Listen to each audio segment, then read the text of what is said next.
A Rambo. Greetings folks, Chris here, and welcome to yet another on Two and Proper's Citizen Carry channel. Folks, it brings me great pleasure to bring to you the Smith and Wesson M&P 9 3.6 inch compact.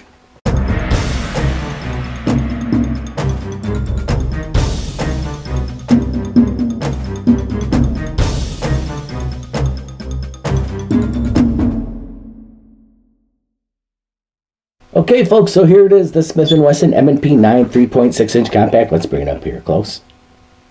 Get some good looks at this pretty pistol, and this is a very aesthetically pleasing handgun, if nothing else. And this is something else. This is the 3.6 inch version. There's also a 4 inch version. They made two guns, 0.4 inches in barrel different from each other. I don't know why, but I'm not going to split hairs about it. I got the 3.6 inch version. I'm pretty sure it shoots just like the 4 inch version. But this has been an outstanding handgun. This is chambered 9mm and it has a 15 round capacity. Just the exact same capacity as the Glock 19.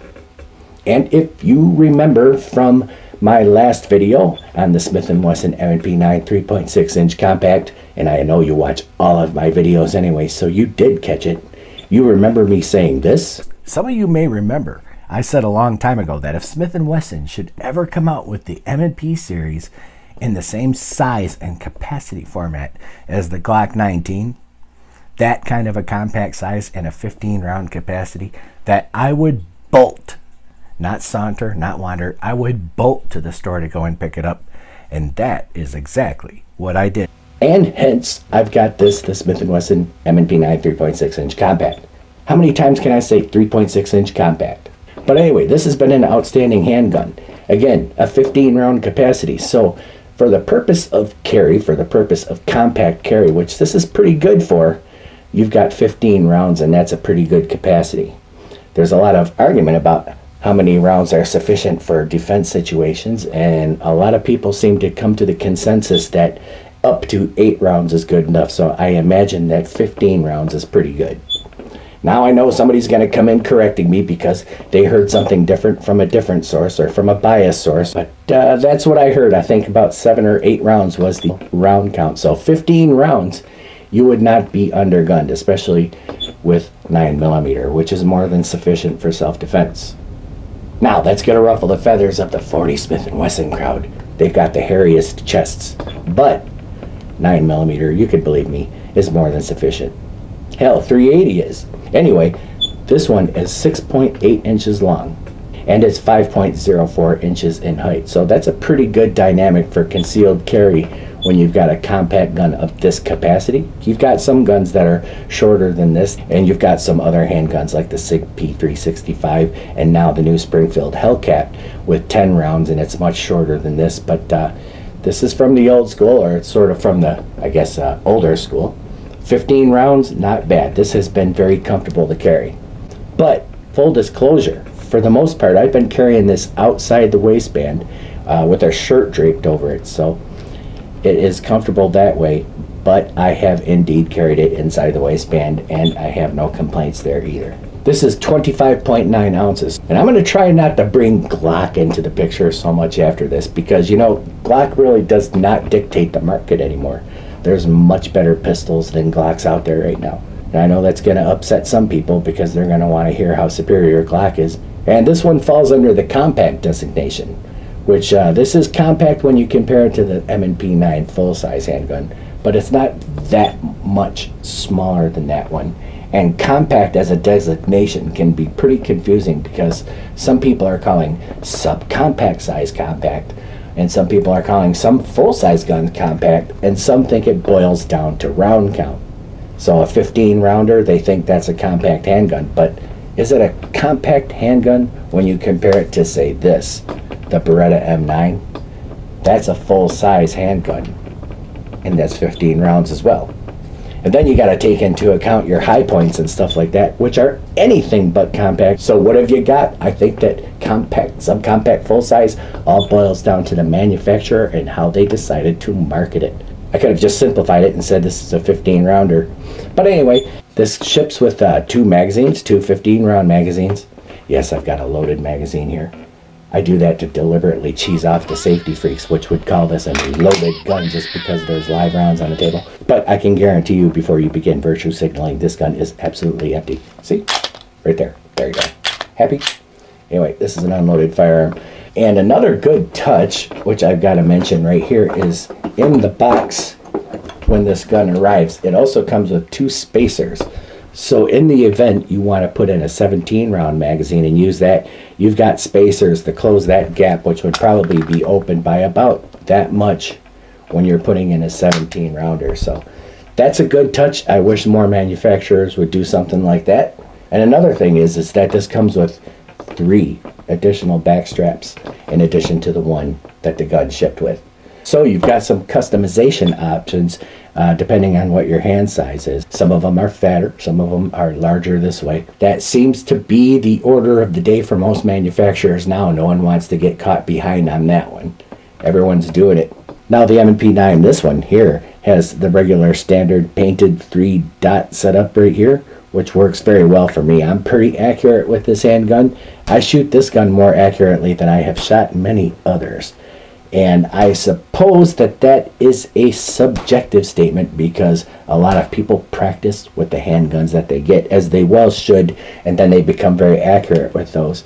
But I've got to make the note that this is a natural pointer for me, and I started shooting the Smith and Wesson M&P series pistols very accurately right off the starting gun. So, and some of my accuracy can have something to do with the ergonomics of this handgun. It feels very good, and especially with this grip texturing right here. For a while I had the Talon grip tape on there, the rubberized Talon grip tape, but I've been wearing this mostly outside the waistband with a shirt draped over it, so I just went ahead and took off the rubberized Talon grip tape and I've got it down to the bare grip. So the grip texturing helps me keep the gun firmly in my grasp and gives me a better, oh god, I almost gag when I say this, purchase on the handgun. I hate these terms, but it gives me a good grip on this handgun so I can shoot it more accurately. The weight of this handgun also helps with shooting because 25.9 ounces gives you a little bit more weight. And if you've got a little bit more weight or a little bit more mass, you got a little bit more that's taming the recoil, or at least holding it down. And a lot of that is attributable to how close the bore axis is to your hand. Now there's guns that are a lot shorter in this department right here, and they're with their bore axis getting the slide even closer to your hand, but Smith and Wesson did a good job with the M&P series pistols to keep that bore axis close to your hands, and that helps even more. So then next you'll see that recoil management with this handgun is not very hard. Now I'm not speaking for everybody because I know that there's people with compromised hand strength. I'm always looking out for those. My wife especially, she has compromised hand strength, and there are some handguns that no matter how soft shooting it is to, you know, someone like me, there's going to be people that have problems with their hands. The 25.9 ounces that this handgun is helps because it's more mass, and of course the grip texturing, the natural pointing angle and everything like that. But recoil management with this handgun has been fairly easy. I get a lot of people that get irritated with me when I discuss recoil. Why do you want to discuss recoil? Well, because some people are concerned about how much the handgun's going to recoil. They want to know if they're going to actually be able to defend themselves with it or control it. So aesthetically, this is a fine looking handgun. It really is a very nice looking handgun. And you can see up here close. And here's these little serrations that Smith & Wesson put up front here. And they are barely functional. I mean, you can hardly even press check with those. So I've got to believe that they put those on for looks.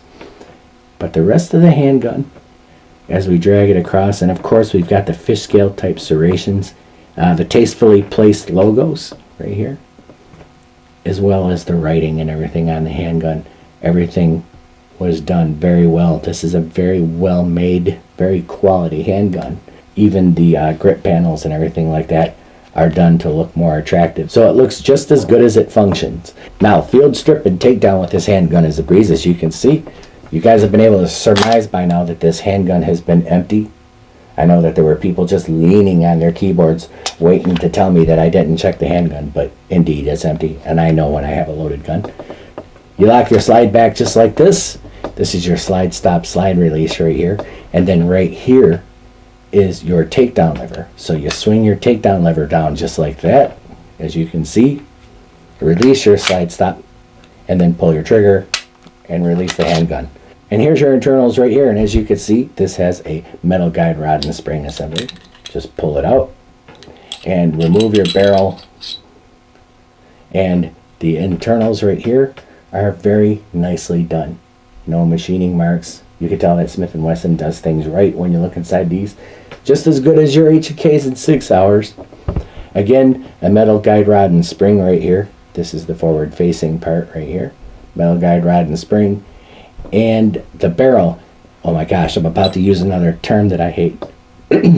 It's robust. So putting it back together, you put your robust barrel back in, just like this. And then you put your guide rod back in and your spring. Click it into place right here.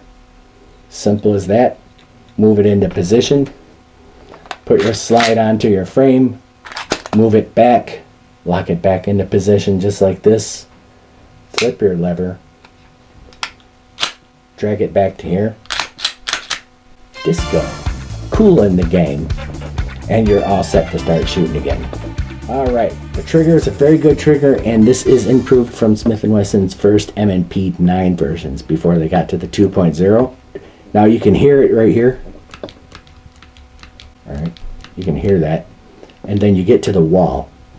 Right, now that doesn't bug me. Some people that's going to bug. The trigger snobs are not going to like this gun very much, but you get to the wall, and then that's a nice break. That's a nice clean break. And now the reset for you reset queens. Okay? I know, you feel pretty. Here it comes. Right there.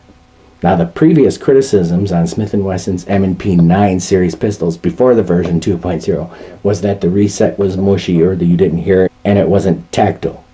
But in this case, it very much is. It's very good trigger on the Smith & Wesson M&P series pistols these days. Now I know that there's a whole trigger elite out there that think that the perfect clicking and tactile reset is going to help them while they're crying and shooting at somebody who's shooting at them. But a very good trigger, very light trigger, and I've got to say, even though I don't have a Lyman trigger gauge or anything like that, it's probably about a 5.5 pound trigger pull, maybe 6. This is a good self-defense gun. This would also be a good duty piece for you LE people. A very easy gun to carry, very easy gun to shoot, and I have more than thoroughly enjoyed how accurate this gun is in my hands. So if you're going to ask me if I'm going to endorse the Smith & Wesson M&P 9 3.6 inch compact, I would say heck yeah, with no reservations whatsoever. So ladies and gentlemen, I appreciate you watching. My name is Chris, or Too Improper. My email address is scrolling across the bottom of the screen as we're speaking right now. That's tooimproper@gmail.com. Right, and I will be pleased to answer you, provided you're going to be polite about whatever it is that you have to say, and if I've got the time. So thanks for watching. God bless America, and keep on protecting your families, yourself, your country, your flag, and its honor. It's the patriotic thing to do. This country needs more patriots to step forward just like you, because it's the right thing to do.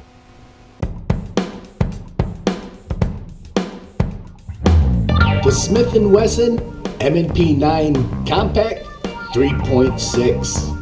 Here we go, first shots. I've been waiting for this.